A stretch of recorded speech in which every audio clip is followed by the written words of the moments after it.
Bien, alumnos, primeramente les aviso que como nadie se conectó en la clase del día martes, ¿ya? Entonces esa clase sigue pendiente, ¿ya? Así que igual que la otra vez que nos quedó pendiente una clase, eh, la voy a también subir como clase de ejercicio o también voy a clase de materia y voy a ver ya, pero que sepan que esas clases no se pierden, ¿ya? A mí no me gusta perder las clases, ¿de acuerdo? Así que, bien, con Ah, esto, ya, profe, muchas gracias. Entonces, la clase la va a subir igual así sincrónica claro, al módulo. sí, porque no Ya, quiero que se profe. pierda, claro. Ya, muchas gracias, profe, que yo al menos falto más o menos regularmente a clase por temas de trabajo, más que nada, justamente en el horario de las 8 trabajo. Yo Mm. en la tarde por lo general tengo libre y me aboco más a la U, pero en la mañana por lo Ah, ya. general Sí, pues no, trabajo. si me había dicho la otra vez, sí me acuerdo. No, está bien, pues si por eso la subo para que puedan estudiar igual. Ya, profe, muchas gracias. Vale, vamos allá entonces. Eh, Apagando la cámara. Vale, entonces vamos a nuestro... eh, ahí. Bien, la última clase nosotros nos habíamos quedado... Bueno, qué fue lo que hicimos? Encontramos, ¿cierto?, una expresión para la velocidad de propagación que no es cinemática. Recordemos que la velocidad a la cinemática, ¿cierto? Al estilo cinemático era esta, ¿no? Pero también encontramos que la misma velocidad es igual a la raíz de la fuerza de tensión, o F, o tensión, si usted quiere, lo que llame, como le quiera llamar, la tensión de la cuerda o fuerza dividido por la densidad lineal de la cuerda, ¿sí? Es decir, tengo un trozo de cuerda por el cual se está propagando una onda, ¿cierto?, que es la cuerda misma que se mueve. Entonces la velocidad de propagación, ¿cierto?, está relacionada, ¿cierto?, con la tensión en la cuerda, la tensión que es constante, y este mu, ¿cierto?, que es la densidad de cuerda, ¿vale? Es decir, tú tomas la masa de la cuerda, ¿cierto?, la masa, y la divides por la longitud total de la cuerda, ¿no? Eso es mu, ¿de acuerdo? Entonces esto es muy importante porque esta relación la vamos a ampliar muchísimo, ¿bien? Esta relación fue posible gracias a las leyes de Newton. Es una manera dinámica, ¿cierto?, de encontrar la misma velocidad. Entonces nos habíamos quedado en el concepto de potencia. Y la potencia habíamos dicho que se definía, ¿cierto?, como el trabajo o energía empleado durante un cierto tiempo. Tú te puedes farrear la energía en un tiempo prolongado, que no es lo mismo que farrearse toda la energía en un periodo corto de tiempo. Entonces, eso, eso te lo mide la potencia. Cuán rápido, ¿cierto?, te gastaste la energía, eso te lo mide la potencia. Entonces, habíamos dicho acá, si ustedes recuerdan, teníamos el modelito de una cuerda aquí con un punto A, ¿cierto? Cualquiera, un punto A arbitrario, y este lado de la cuerda, ¿cierto?, este segmento de la cuerda, la parte izquierda, si usted quiere, el punto, ejercía un trabajo, ¿cierto?, sobre el punto A. Vale decir que hay una fuerza por desplazamiento, eso es el trabajo. Entonces habíamos llegado como el trabajo, ¿cierto?, es fuerza por fuerza en I, ¿cierto? Recordemos que la fuerza neta está en el eje I, porque esa es la que hace que los trocitos, o el punto A en particular, de cuerda, suban y bajen. ¿Ya? Acuérdense que no hay fuerza neta en el eje X, por lo tanto es fuerza en I. Por el desplazamiento, y ojo que ahora sí hay un desplazamiento entre comillas en X, ¿ya? Un desplazamiento en X, porque acuérdense que lo que se está desplazando es el cerrito aquí, ¿ya?, dividido por delta T. Entonces, sin embargo, si usted se fija, esto que está aquí es una velocidad. Distancia dividido en tiempo, ¿no? Velocidad constante, me refiero. Entonces, esto resulta ser una velocidad, ¿cierto? Una velocidad de μ, ¿sí? Una velocidad de μ. Por lo tanto, esto es Fi, ¿cierto? B sub I. ¿Ya? Y ahora, ¿qué es lo que es B sub I? Bueno, B sub I es la velocidad del punto A que representa todos los puntos de la cuerda, con la que sube y baja, ¿sí? Eso sería. Entonces, ¿de dónde sacamos esa velocidad? Bueno, nosotros ya sabemos cuál es la forma de la onda que estamos tratando. Es esta. Ya sabemos el desplazamiento en I de esa onda periódica, ¿cierto? Senoidal, que es esta. ¿Cierto? A, esta es nuestra función de onda, ¿no? Coseno, ¿cierto? De kx. Esta es una onda que viaja hacia la derecha, ¿no? De ahí el signo menos. Si fuera una onda que viaja hacia la izquierda, tendría aquí un signo más, ¿no? Pero nosotros, sin pérdida de generalidad, podemos decir, bueno, supongamos que la onda viaja hacia la derecha, no hay ningún problema. Bien, ya. Entonces, recuerde lo que significa I de x, t, ¿ya?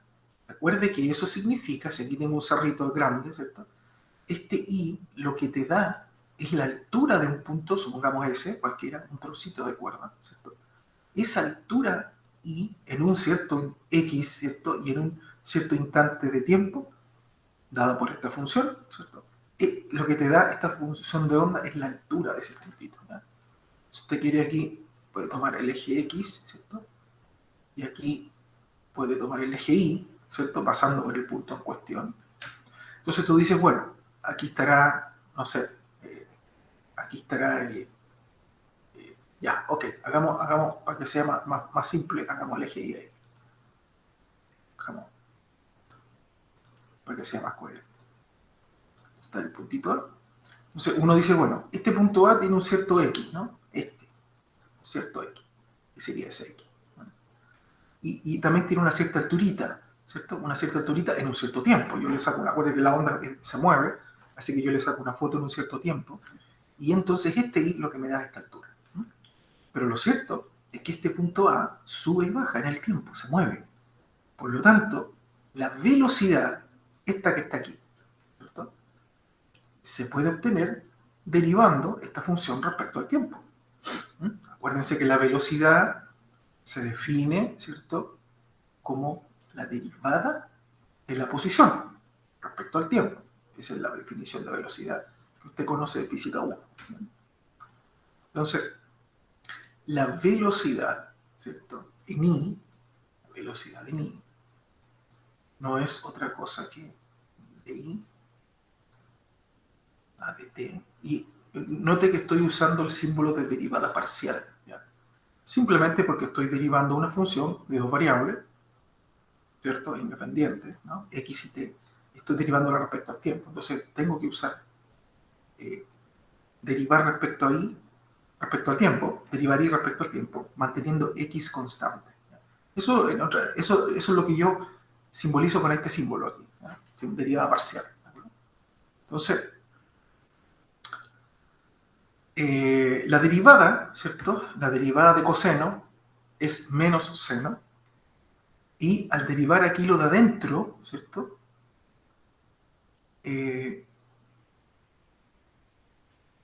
me va a quedar, fíjate que esto x es constante, por lo tanto la derivada de una constante es cero.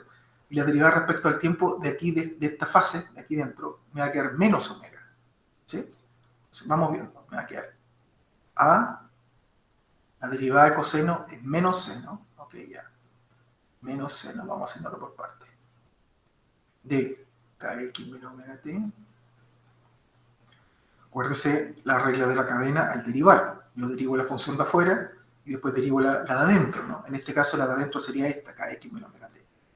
Entonces, esto sería menos omega, ¿sí? Por lo tanto, fíjese aquí, este menos con este menos te queda más, ¿no? Quedaría más a por omega, ¿cierto? Seno de kx menos omega t. ¿No? Seno de kx menos omega t. ¿Bien? Esto sería. ¿Ya? Ese sería el BI, ¿no?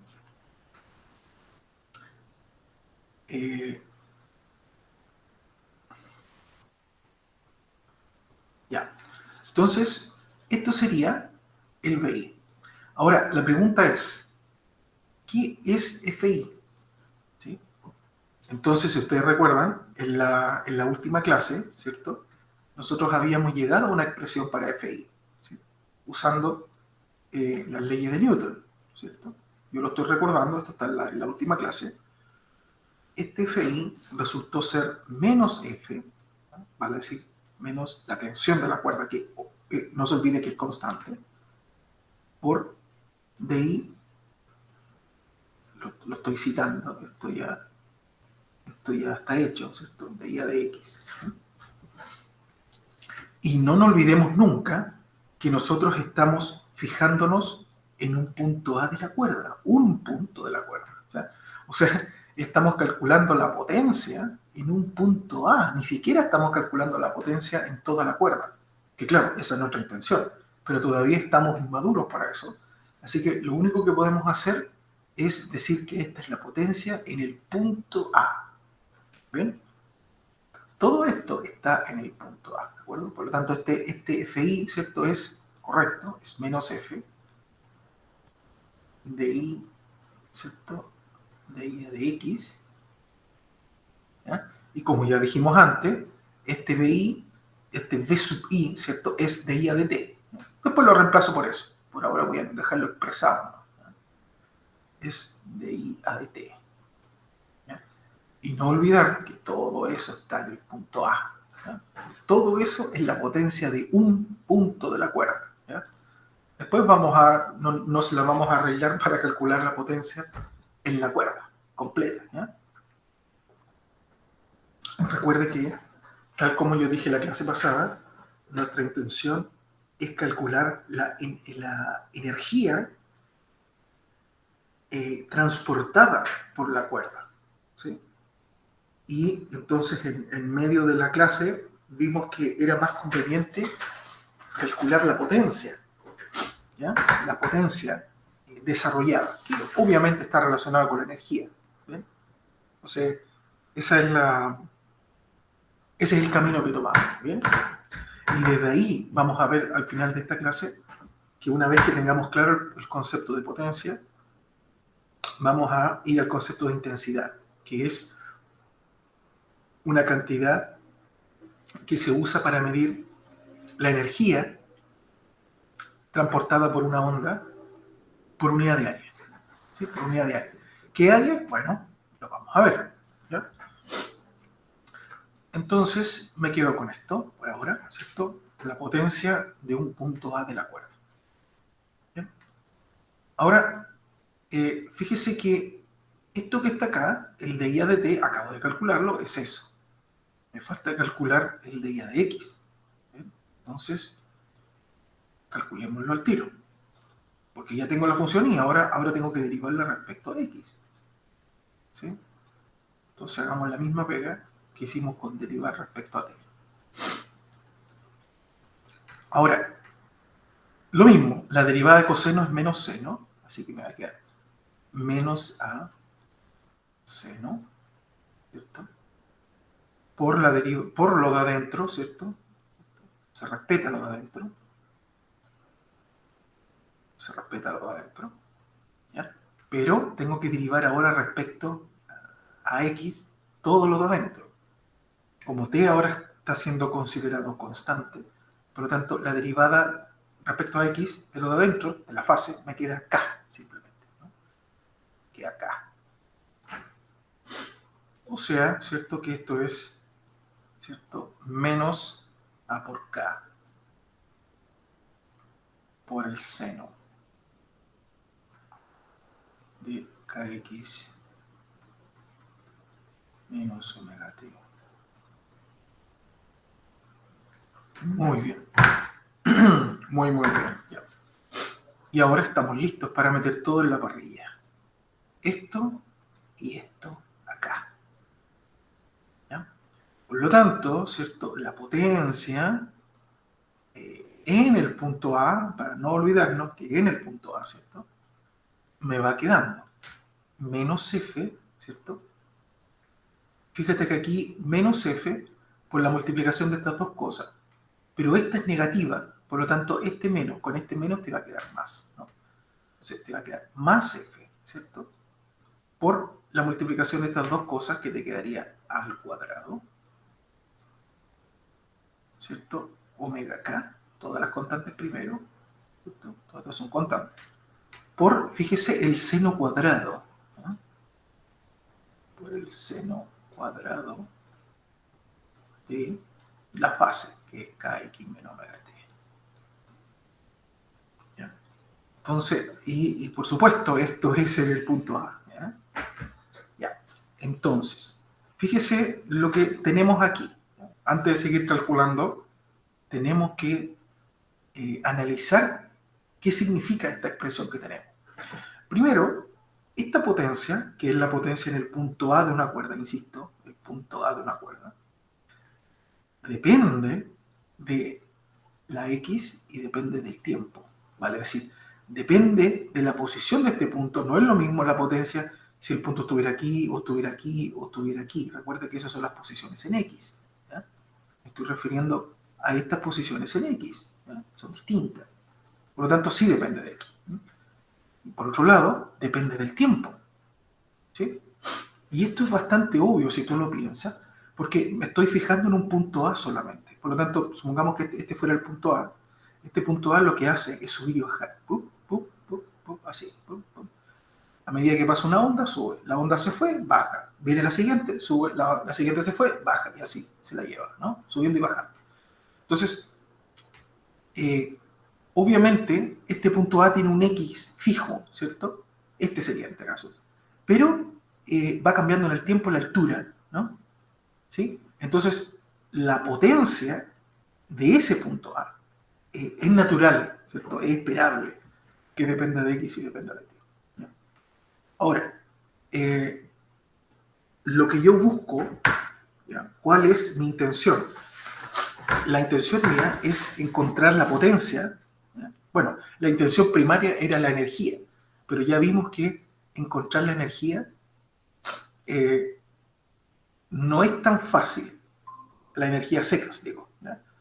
Por lo que dijimos es que es mejor expresar la energía en términos de una cantidad que está relacionada con ella, que es la potencia, ¿no? La potencia es la energía en el tiempo, así que sí que está relacionada con la energía, ¿no? Pero nos encontramos con que la potencia del punto A es una función, si bien no es tan complicada, pero es una función que depende de X y T, ¿ya? Entonces, es poco práctica, ¿ya? ¿Por qué digo que es poco práctica? Porque lo que yo deseo es un valor que no dependa de X y T. ¿Ya? Yo deseo un valor que no dependa de X y T. ¿Ya? Entonces, ¿por qué digo esto? Porque, como vamos a ver más adelante, la potencia, ¿cierto? La potencia desarrollada, ¿cierto? O irradiada por una fuente luminosa va a depender únicamente de la fuente. ¿Ya? No va a depender básicamente del tiempo ni de X. ¿Ya? Es una cantidad que yo quiero que caracterice a la fuente. Por ejemplo, si yo, una persona se quiere broncear la piel, ¿cierto? Se expone a la radiación solar durante un cierto tiempo, digamos, prudente, ¿cierto? Para no generarse daño. Entonces, ¿qué es lo que está haciendo en el fondo? Lo que está haciendo es que su cuerpo, su piel, ¿cierto? Absorba la energía, potencia, en este caso, ¿cierto? De la luz, que es una onda electromagnética, ya hemos dicho, que proviene de una fuente, y esa fuente es el sol, en este caso, ¿no? Entonces, eh, solamente estamos interesados, insisto, ahora, en la potencia. que entrega la fuente. Pero obviamente está claro que hay una dependencia con el tiempo, porque si yo me expongo al sol unos minutos y la piel se reacciona, ¿cierto? Se pone roja, hay una reacción, ¿cierto? No es lo mismo que me exponga 10 minutos a que me exponga, por ejemplo, una hora. No es lo mismo, el daño va a ser distinto, ¿ya? Entonces, es claro que hay una dependencia con el tiempo, por supuesto, ¿ya? Y eso lo muestra esta ecuación. Sin embargo, yo estoy interesado en como ya dije, un valor de la potencia que no dependa del tiempo, ¿ya? Entonces, imaginen, fíjense que si yo graficara esta función, ¿ya? ¿Qué pasa si yo grafico esta función? A ver, al ojo nomás, esto no es una gráfica, digamos, eh, una gráfica tan exhaustiva, no, pero supongamos que yo digo, ya, voy a graficar la potencia en función del tiempo para un X constante. Acuérdense que el punto A tiene un X fijo, ¿ya? Así que pensemos en la potencia cómo varía con el tiempo, ¿no? Entonces, si usted hace esta gráfica, le va a dar una cosa más o menos así. Obviamente tiene que ser sinusoidal, ¿cierto? Porque tienes un seno, ¿no? Pero fíjese que nunca es negativo, ¿vale? Es decir, nunca pasa para abajo. Y eso es bastante obvio, porque fíjese que F es positivo, el A está al cuadrado, así que es positivo, el omega es positivo, el K es positivo, y el seno está al cuadrado, ¿claro? Entonces, es verdad, el seno va entre menos 1 y 1, pero los valores negativos de seno da lo mismo, porque como está al cuadrado, siempre da positivo. Por lo tanto, esta potencia siempre es positiva. Eso está bien, porque la potencia no puede ser negativa, porque si fuera negativa estaríamos hablando de una energía negativa, ya que el tiempo siempre es positivo. Y las energías negativas en este contexto no tienen ningún sentido. En otros contextos sí, pero aquí no. Así que si usted se da el trabajo de graficar esto, te da una cosa más o menos así. Entonces, fíjese que hay momentos en que la potencia crece, ¿cierto? Llega a un máximo, decrece, llega a un máximo, crece y así sucesivamente. Entonces, existe un valor que es el valor promedio, ¿ya? Es como si yo sacara un promedio, ¿ya? Considerando que los valores que suben son valores que aumentan el promedio, ¿cierto? Y después los valores que van decreciendo con el tiempo son valores que bajan el promedio, ¿ya? Como eso, es como si tú, por ejemplo, tienes un promedio de nota, ¿cierto? De un niño de la enseñanza media o de la enseñanza básica, ¿cierto? A través de todo el año. Entonces tú dices, bueno, durante los primeros meses tuvo 5, 6, tuvo buenas notas, y después, no sé, por el segundo semestre empezó a bajar, sacó un rojo, qué sé yo, y el promedio empezó a bajar, ¿ya? Entonces, valores grandes suben el promedio, valores chicos bajan el promedio. Entonces, si tú sacas el promedio, lo que tú obtienes, fíjese la simetría de esta curva, ¿ya? Simetría, tú deberías obtener una cosa más o menos así. El valor promedio debiera ser como a la mitad, ¿sí? Por la simetría, ¿ya? Todos los cerritos son iguales, están X espaciados, ¿cierto? Por lo tanto, aquí, en este punto, ¿ya? Debe de existir un valor promedio, que se suele simbolizar así, esta es la potencia, promedio, se le suele simbolizar con unos corchetitos ahí, ¿no? Y más o menos debería, yo espero, lo voy a calcular, claro, pero yo espero que esté más o menos por aquí al medio, ¿ya? Porque el promedio estará por acá, promedio, ¿cierto? Notas buenas, notas bajas, notas buenas, notas bajas. Saca el promedio, debería estar más o menos en el medio, ¿no? Es como si un alumno tuviera, no sé, tuviera un 1 y después tuviera un 7, ¿ya? Entonces el promedio 5, ¿sí? Promedio 5. Entonces, 1, 7, 1, 7, 1, 7. Supongamos que son dos notas, ¿no? Entonces, 1, 7, 1, 7. Entonces, el promedio sería un 4, ¿sí? 1 más 7, 8, dividido por 2, 4. Sería un 4. Entonces, ese 4 sería el valor promedio de todo. En realidad, fue oscilando las notas. Pero el valor promedio es una constante, ¿ya? Y quiero hacer el mismo truco acá. Aquí, esta potencia de este punto A va oscilando con el tiempo, ¿sí? ¿Ya? Va tomando distintos valores, pero a mí me interesa el valor promedio, que es una constante. Y ese valor promedio, vamos a ver, que va a caracterizar a la fuente, ¿ya? Vale decir que la fuente va a emitir un valor promedio característico de potencia, ¿ya? Independientemente del tiempo, ¿ya? Porque claro, está involucrado el tiempo, pero al sacar el promedio ya el tiempo no nos importa, ¿de acuerdo? Tal vez para otros hay otras situaciones importantes donde el tiempo es fundamental. Por ejemplo, para los tratamientos contra el cáncer, tú sabes, se utilizan tratamientos con radiación, ¿ya? Y esta radiación es focalizada, ¿ya? Es concentrada, lo que los médicos llaman dosis, ¿cierto? Dosis de radiación, y que están enfocadas a una tarea muy específica y acotada a una región muy específica y también duran un tiempo muy específico, ¿ya? Y ahí sí es importante el tiempo. O sea, ahí es muy importante cuántos dosis de radiación, que en unidades, en física se llama el Röntgen, ¿ya? El Röntgen es la unidad de dosis de radiación, ¿ya? Y ese Röntgen está relacionado con el área de exposición de radiación y también está relacionado con el tiempo, ¿ya? Entonces, tú irradias ciertos Röntgens en un tiempo determinado, no puedes pasarte de ahí, ¿ya? Porque si te pasas de ese tiempo puede hacer mucho más daño al paciente, y si haces menos de ese tiempo, no vas a cumplir la tarea, ¿cierto? De atacar, por ejemplo, células cancerígenas, un tumor, no sé, ¿ya? Entonces, ahí sí es importante el tiempo, pero para nuestros propósitos por ahora vamos a trabajar con el valor promedio, ¿de acuerdo? Entonces, tener el punto aquí. Ahora, la pregunta es, bueno, ¿cómo calculamos el promedio de una función? Bueno, recuerda que esto es constante.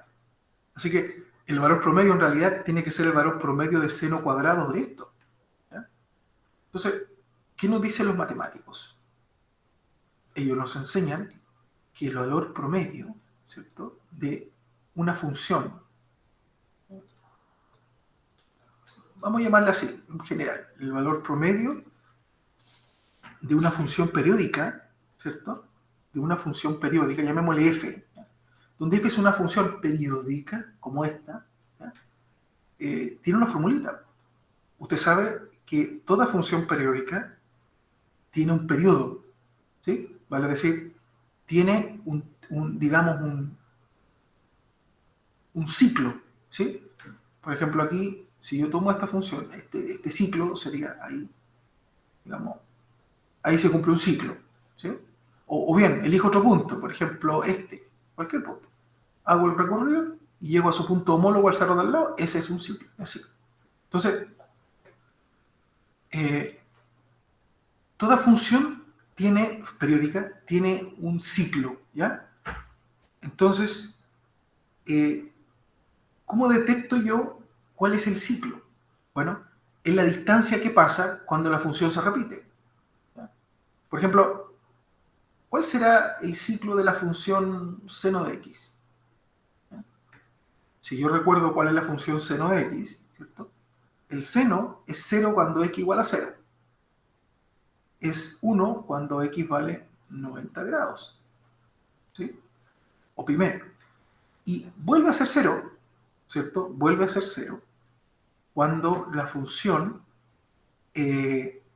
cuando x vale 180 grados, o pi radianes, que es lo mismo, ¿ya? Y aquí es menos 1, y aquí vuelve a ser 0. Por lo tanto, se dice los matemáticos, que la función seno se repite cada pi radianes, o cada 180 grados, ¿ya? Por lo tanto, el periodo de la función seno es pi, ¿sí? Es pi. Por lo tanto, ¿qué dice la formulita de cualquier función periódica? Dice que el valor promedio de esa función es 1 partido por su periodo, que en este caso sería 1 partido por pi, ¿cierto? Si fuera f, si fuera seno, por, ¿cierto?, la integral, esta es una fórmula, entre 0 y el periodo, que en este caso es pi, aquí en este caso sería pi, ¿no? Si f fuera seno de x, por la función misma, ¿cierto?, por de x. El valor de esta integral es el valor promedio. Esto es una definición, insisto, ¿ya? Entonces, ¿cómo será para nuestro caso el valor promedio? En este caso estamos interesados en el valor promedio de seno cuadrado, ¿no? Entonces, calculemos el valor promedio de seno cuadrado. Yo creo que podemos borrar aquí, ¿eh? Para tener espacio.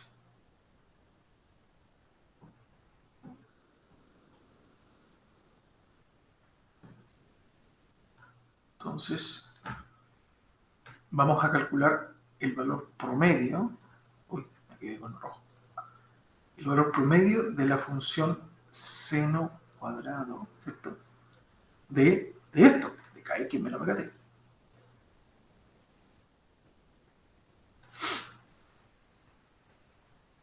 Ahora, fíjese que no es necesario que ponga toda la fase, porque la fase da lo mismo, ¿ya? Para efectos de calcular el valor promedio, yo simplemente puedo a la fase llamarle, no sé, x, por ejemplo. Ya, para que no se confunda con este x, le voy a llamar alfa. ¿Ya? Alfa. Toda la fase le puedo llamar alfa, da lo mismo, ¿ya? No va a haber un cambio, da lo mismo cuál es la fase. Entonces le voy a colocar, para no escribir kx menos omega t a cada rato, voy a colocar alfa, ¿no? Entonces, ¿qué sería esto? 1 partido por el periodo, ¿cierto? Por la integral de seno cuadrado de alfa, coloquémoslo así, por la integral, ¿cierto? Entre 0 y el periodo, ¿cierto? Que aún no sé cuánto es, por la función misma, estoy duplicando la definición, ¿cierto? Por de alfa en este caso, ya que estoy usando alfa, ¿sí? Ahora, la pregunta es ¿cuál es el periodo de esta función? Pero fíjese que el periodo de la función seno cuadrado es el mismo que el periodo de seno, ¿sí? Porque la función seno se repite cada pi, ¿cierto? 0, 0, 0 en 0, 0 en pi, ¿cierto? Entonces se repite cada pi, ¿sí? O sea que el periodo de seno cuadrado es pi radianes también, ¿ya? Entonces aquí podemos al tiro colocar entonces 1 partido por pi, que es 1 partido por el periodo, y aquí entre 0 y pi la integral. ¿Sí? Y ahora nos abocamos en hacer esa integral. En algún momento ustedes quizás la hicieron, ¿ya? Cuando estaban en los cursos de cálculo. No es una integral difícil. Esta integral sale al tiro si tú recuerdas la identidad trigonométrica siguiente. ¿Ya? El seno cuadrado, ¿cierto? Se puede escribir como 1 menos coseno, en este caso de alfa, ¿no? Dividido por 2, ¿ya? Esta es una conocidísima de alfa, propiedad trigonométrica, ¿cierto? Que perdón, aquí son 2 alfa. Son 2 alfa. Por eso esta propiedad se llama el ángulo doble, ¿no? Si usted recuerda, se usa mucho para las integrales. ¿Y por qué se usa mucho? Porque te elimina el cuadrado. Y pagando el precio de que aquí aparezca 2 alfa, pero dentro de la integral este 2 alfa es mucho más fácil tratable que este cuadrado en el seno. Por eso se llama la fórmula del ángulo doble. Se utiliza bastante, seguramente usted lo conoce. Bueno, hagamos esta integral. ¿Ya? Este 2 pasa para acá, ¿cierto? Te va a quedar 1 partido por 2pi, ¿cierto? Acá te va a quedar, fíjate que aquí te va a quedar, si yo separo la integral, ¿cierto? Te va a quedar la integral entre 0 y pi de 1 por d alfa, ¿sí? O sea, de alfa, menos, ¿cierto? Este 2 salió para afuera, así que te va a quedar la integral entre 0 y pi, ¿cierto? De coseno de 2 alfa. Cos 2 alfa, ¿cierto? Por de alfa. Ya. Entonces, vamos viendo por parte. Esto es 1 partido por 2pi, ¿cierto? Factor de. Bueno, la integral de d alfa es alfa, ¿cierto? Y evaluado entre pi y 0 te va a dar, evidentemente, pi, ¿cierto? Pi menos 0, menos, ¿cierto? La integral de seno. ¿Ya? La integral de coseno de 2 alfa, perdón. Pero ¿cómo hacemos esto? Si aquí tengo coseno de 2 alfa, bueno, sustitución. Llamamos u a 2 alfa ¿cierto? Por lo que de u es 2 de alfa, ¿sí? Por lo tanto, la integral, ¿cierto? Entre 0 y pi, estoy haciendo esta integral, ¿no? De coseno, ¿cierto? De 2 alfa por de alfa, ¿cierto? Es lo mismo que decir, como 2 alfa es u, así que te va a quedar coseno de u, aquí integral, por de alfa, pero de alfa es de u medio, ¿sí? Así que te va a quedar de u partido por 2 acá. Ahora, esto va a ser 1 medio de la integral. El coseno, la integral de coseno, ¿cierto? ¿Qué función derivada me da coseno? Seno. La derivada de seno es coseno. Así que aquí ya. Y tenemos ya seno de u. Pero u es 2 alfa, así que va a ser seno de 2 alfa. Y eso evaluado entre 0 y pi. Pero resulta que el seno, cuando alfa vale pi, te va a quedar seno de 2pi es 0. Así que te va a quedar 0 menos el seno de 0 es 0. 0. Por lo tanto, esta integral da 0. ¿No? Por lo tanto, esa integral da 0. Y por lo tanto, esto es 0. Y aquí te va a quedar entonces pi partido por 2pi, te va a quedar un medio. ¿Ya? Ese es el valor promedio que estaba buscando. ¿Ya? Ese es el valor que estaba buscando. Por lo tanto, vamos aquí, lo que está calculando es la potencia media. Por lo tanto,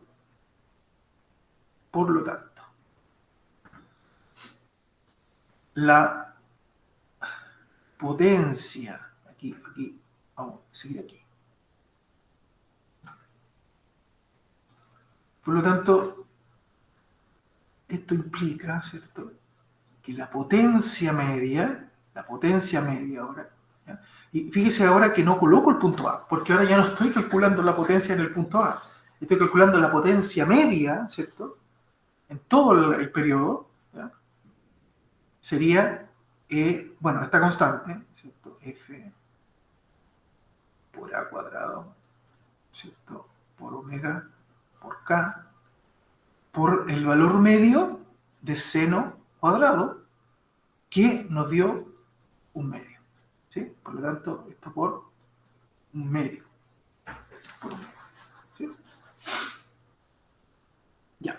Ahora, fíjese, vamos a quedarnos aquí. Ahora vamos a recordar lo que vimos al principio. Si usted recuerda, yo al principio dije que la velocidad tenía dos facetas. La velocidad, por una parte, la velocidad de propagación, era lambda f, digamos, la forma cinemática, ¿no?, que es lo mismo, si usted ve, lambda f es lo mismo que decir omega sobre k. Es lo mismo, acuérdese que omega es 2pi por f y k es 2pi partido por lambda, así que es lo mismo que esto, ¿no? Y esto habíamos visto que era la raíz, ¿cierto?, de f partido por mu. Lo vimos en la clase anterior, ¿sí? Entonces, fíjese que de acá yo puedo despejar k, ¿cierto? Si usted mira aquí, el k, ¿cierto?, va a ser raíz de mu, ¿ah?, partido por f, ¿cierto?, fíjese, por omega. Eso es lo que es k, desde aquí, ¿no? Entonces, fíjese que si yo reemplazo este k de esta forma, aquí, ¿cierto?, ahí, ¿qué me va a quedar? La potencia media irradiada, ¿cierto?, o desarrollada, como dicen los físicos, es F, ¿cierto?, por A cuadrado. Por omega, ¿cierto?, por un medio, ¿cierto?, por K. Pero ese K es, fíjese, omega, que con este omega te da omega cuadrado, ¿cierto?, raíz, ¿cierto?, de mu partido por f. ¿Sí? Estoy reemplazando nomás. Pero fíjese que acá tengo f y tengo aquí abajo raíz de f. Por lo tanto, me va a quedar finalmente, ¿cierto?, un medio de a cuadrado omega cuadrado, ¿cierto?, raíz de f arriba, ¿cierto?, mu.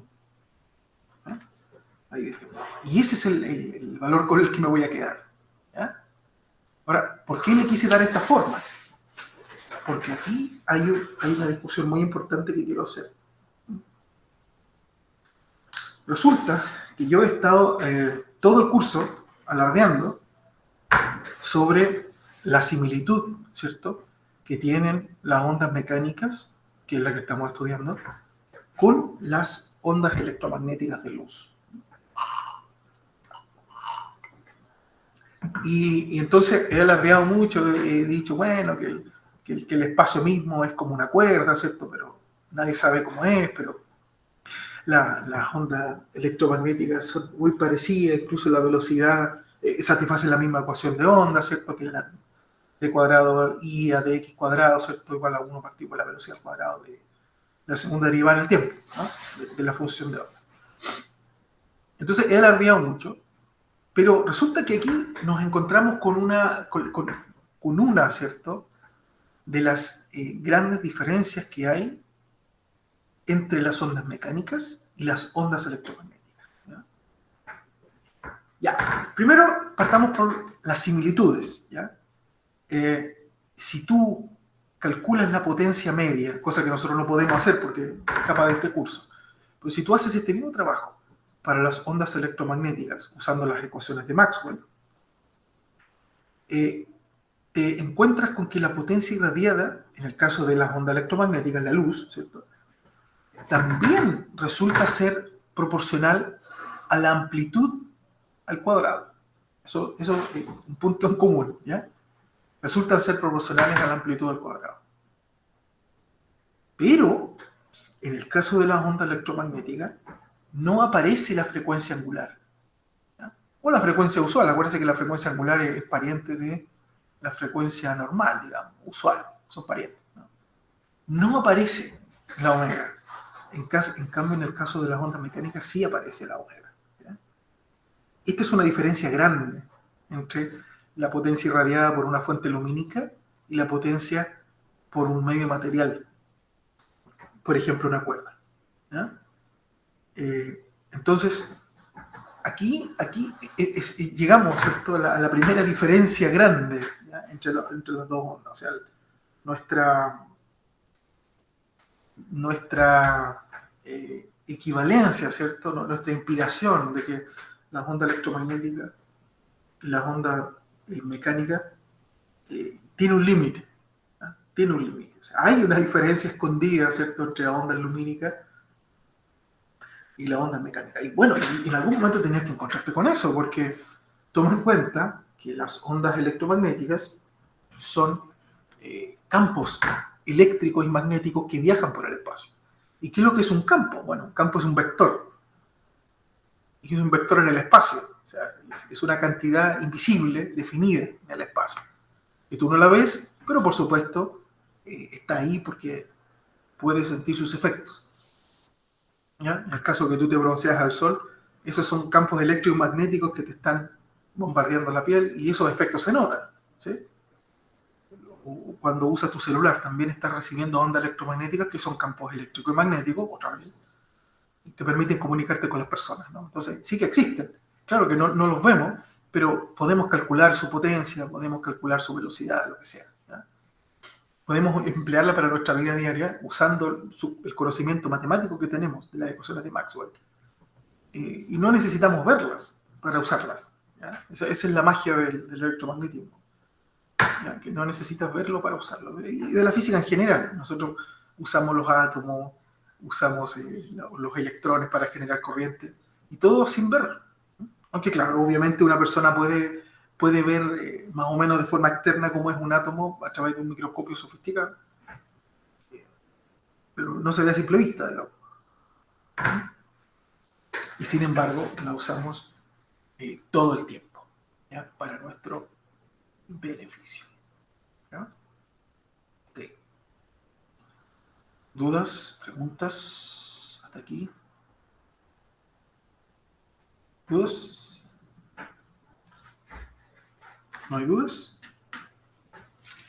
¿No? Ya. Ya. Entonces, vamos a definir una... Voy a borrar aquí, mejor. Vamos a definir una nueva cantidad que se llama intensidad. ¿Ya? Entonces, ¿cómo se define la intensidad? La intensidad es un concepto, así como la potencia te mide cómo se va gastando la energía en el tiempo. La intensidad te mide cómo se reparte la potencia en el espacio. Cómo se reparte la potencia en el espacio. Y esto suena como medio esotérico, porque yo puedo imaginar cómo sería la energía en el tiempo. Ya tengo más o menos una idea de cómo eso sería, el ejemplo que le di la clase pasada del vehículo que sube una cuesta, ¿cierto? Entonces tiene que decirle al motor que gaste más gasolina para levantar el vehículo, el peso, ¿cierto? En desmedro de la velocidad. Entonces ahí tú le estás diciendo que aumente la potencia. ¿Ya? Pero es como raro pensar en cómo se distribuye en el espacio la potencia. ¿Ya? Es como raro eso. Es difícil de imaginar. Pero ahora quiero mostrarles que es perfectamente posible. ¿Ya? Entonces vamos a definir, ya les voy a mostrar un dibujito. Ahora voy a anotar la definición, ¿cierto? La definición de intensidad es la potencia dividido por área, y fíjese que esta área tiene un apellido. El apellido es área transversal. ¿Ya? Le voy a colocar una T ahí. ¿Ya? ¿Qué querrá decir esto? Bueno, para entender este concepto, si bien nosotros estamos estudiando en el contexto de ondas mecánicas, otra vez vamos a alardear, ¿cierto? Y sobre la similitud entre las ondas mecánicas y las ondas electromagnéticas. ¿Ya? Entonces, quiero que pensemos en la luz. Si usted recuerda, al principio del curso, yo mencioné que la luz en la vida real, ¿cierto? Como es realmente, la luz se propaga en el espacio, ¿ya? De 3 dimensiones. Por lo tanto, nosotros vimos que en realidad, si supongamos que aquí hay una fuente lumínica, supongamos no sé, una baliza de un vehículo, una sirena, por ejemplo, si usted quiere, una baliza de la ambulancia. ¿Ya? Entonces, ¡pum!, en algún momento se prende. Lo que realmente ocurre, si yo pudiera ver esas ondas electromagnéticas, no voy a ver cosas así, como hemos estado alardeando todo el rato. No voy a ver cosas así. Lo que yo voy a ver en la vida real, ¿cierto?, son frentes de onda esféricos. ¿Ya? O sea, voy a ver esferitas, como si fueran esferitas, como cascaritas de cebolla, ¿cierto?, huecas, que van propagándose, cuyo centro está en la sirena, ¿cierto?, en el centro digamos, en la fuente de luz, ¿cierto? Y con el tiempo se van agrandando, y se van agrandando, ¿cierto? Es parecido a como cuando uno tira una piedra, ¿cierto?, en un charco de agua, ¿cierto? Las ondas, en ese caso de 2 dimensiones, se van alejando del centro, ¿cierto? Y se van haciendo círculos cada vez más grandes, ¿no? O sea, imagine eso mismo, usted imagine eso mismo, pero en 3 dimensiones. ¿Ya?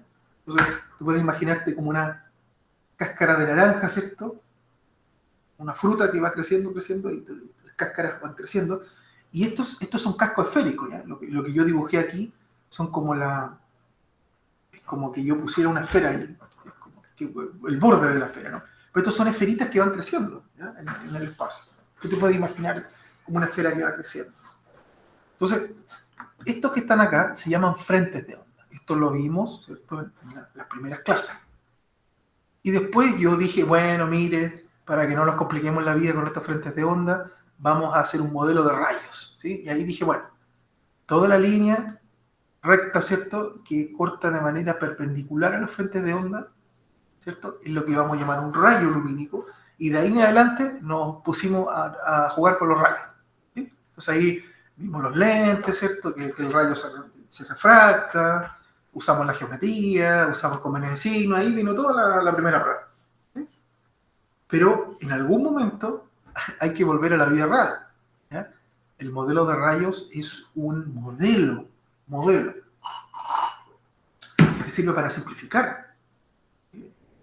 En el contexto que tú estás, de óptica geométrica en nuestro caso, el modelo de rayos no funciona impecable.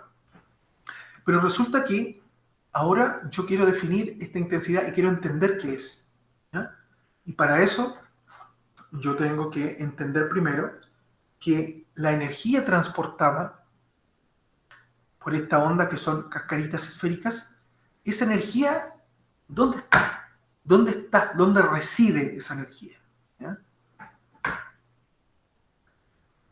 Aquí hay que tener cuidado, ¿ya?, cuando uno dice, ¿dónde está la energía? ¿Ya? ¿Por qué? Porque si bien esto, la gente, digamos, uno puede observar, por ejemplo, las películas, las series de ciencia ficción, que se abusa un poquito del lenguaje, porque la gente siempre tiende a decir cosas como desvía la energía, ¿cierto?, canaliza la energía, o la energía está aquí y ahora está acá. Es como si la energía fuera como algo que se puede mover, ¿ya?, como si fuera un cuerpo material, digamos, ¿ya?, como si fuera una pelota de tenis que yo la muevo de aquí para allá. Y lo cierto es que no es así, ¿ya? El concepto de energía es más sutil de lo que uno cree, ¿ya? Entonces, lo que sí es cierto, ¿ya?, lo que sí es cierto es que la energía puede residir en el espacio. Y lo que es más misterioso aún, puede residir en los campos que están en el espacio.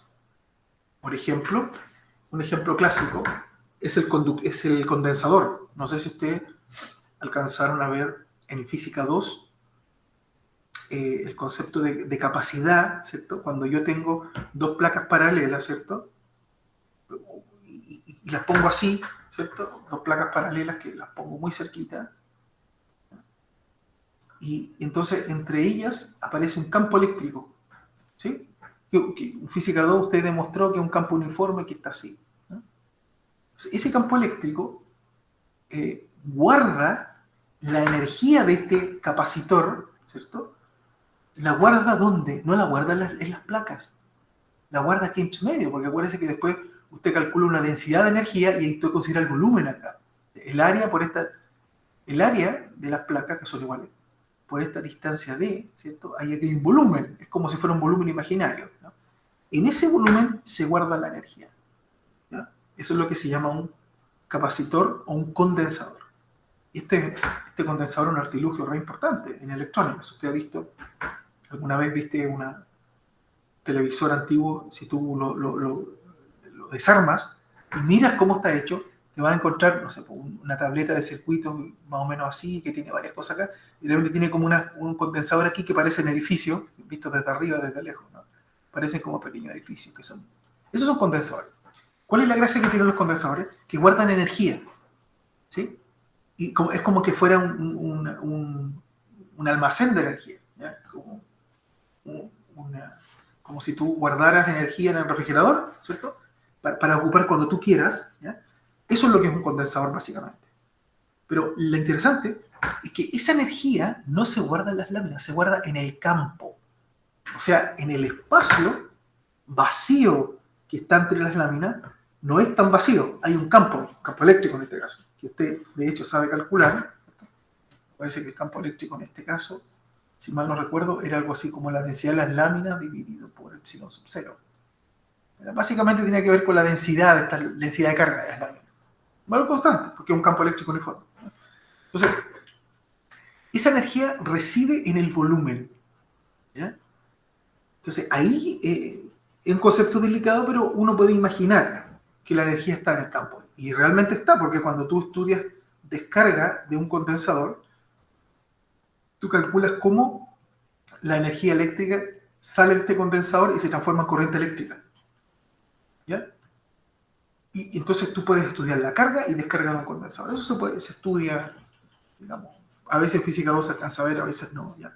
Pero por lo menos tienes que haber visto lo del condensador, que eso sí se ve sí o sí. ¿No? Entonces, este es un ejemplo donde la energía se guarda o reside en el espacio. En este caso, energía eléctrica. ¿No?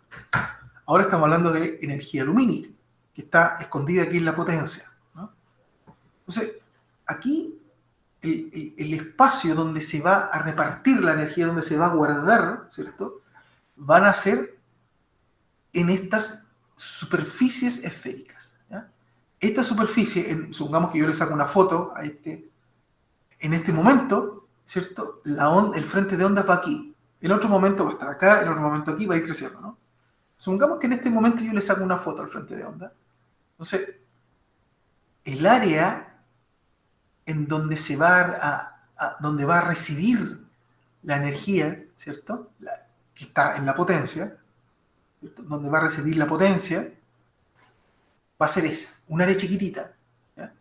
Si dejo pasar el tiempo, el área va a crecer. Ahora va a ser una esfera más grande. Por lo tanto, la misma potencia se tiene que repartir ahora en un área más grande. Y después, un área más grande, ¿cierto? La misma potencia se tiene que repartir en un área aún más grande. Por lo tanto, el I va a disminuir, ¿sí? Porque estoy dividiendo el mismo número por un área cada vez más grande. Esta es la famosa área transversal. Ahora, ¿por qué se llama transversal? Porque es transversal a la propagación de la onda. Acuérdense que el rayo era, digamos, la dirección en la que se propaga la onda. ¿Ya? Entonces, si tú te fijas, se llama área transversal porque sigue siendo perpendicular, ¿cierto?, al rayo, o en este caso la dirección de propagación de la onda. Entonces, la potencia, que solamente depende de la fuente, y aquí está lo que yo le decía al inicio, la potencia no va a cambiar, la potencia va a ser característica de la fuente. ¿Ya? En este caso, la baliza de la ambulancia tiene su potencia definida ya. ¿Sí? Y se tiene que ese numerito, supongamos que sean, no sé, 1000 watts de potencia, ¿cierto? Esos mismos 1000 watts tienen que repartir aquí, se tienen que repartir acá, tienen que repartir aquí y tienen que repartir acá. Por lo tanto, a medida que pasa el tiempo, los frentes de onda son cada vez más grandes, estas áreas, y por lo tanto la intensidad va disminuyendo. ¿Sí? La intensidad va. Ese es el cuento. ¿Ya? Por eso que era tan importante entender la potencia como una cantidad que depende únicamente de la fuente. Ya, entonces, vayamos concretando. Estas son áreas de esferas.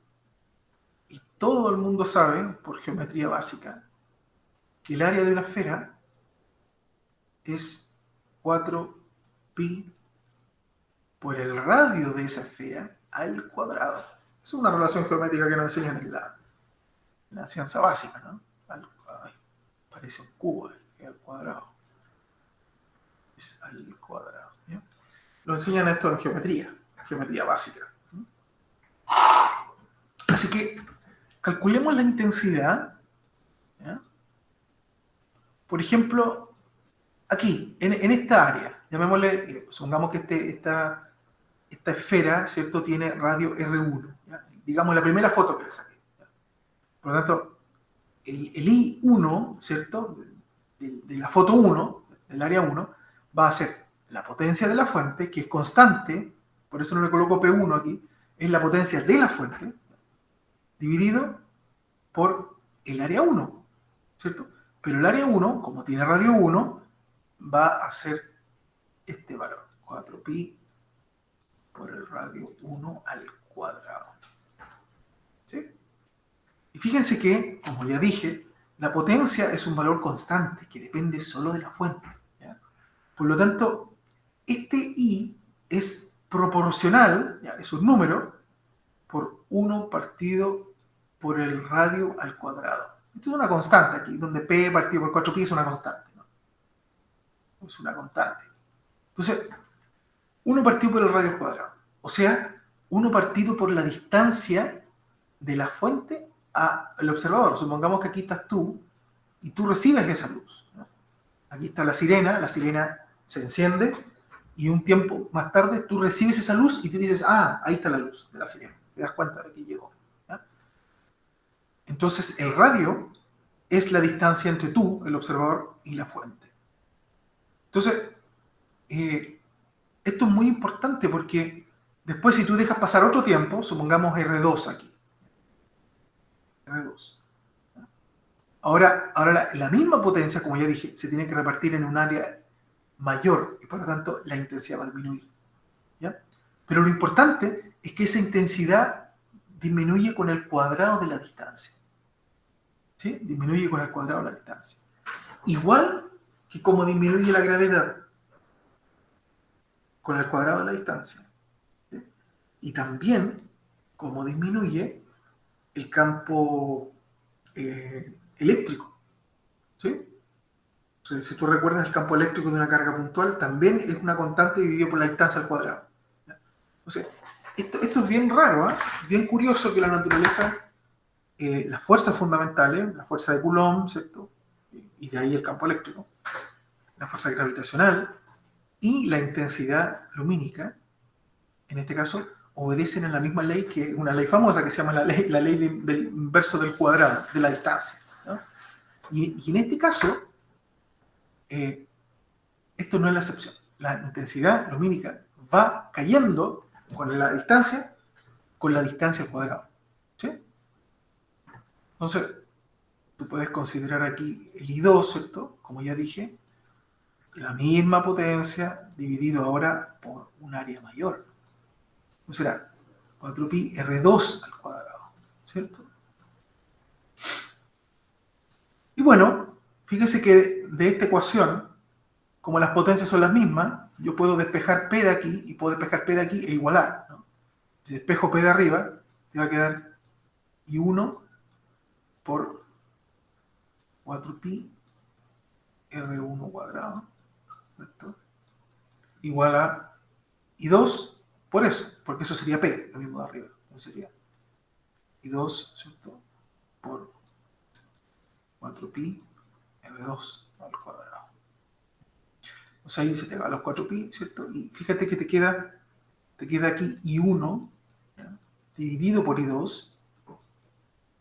I2 pasa dividiendo, ¿cierto? Y aquí te queda R2 partido por R1, ¿cierto? Al cuadrado. Esto lo conoce como la ley de las intensidades, lo que le llaman así, ¿eh? Entonces, la razón de las intensidades entre dos tiempos distintos, entre dos círculos, dos esferas, va como en razón inversa, ¿no? I1, I2, R2, R1, pero al cuadrado. Esta es una ley experimental. Esto es lo que se deduce del experimento.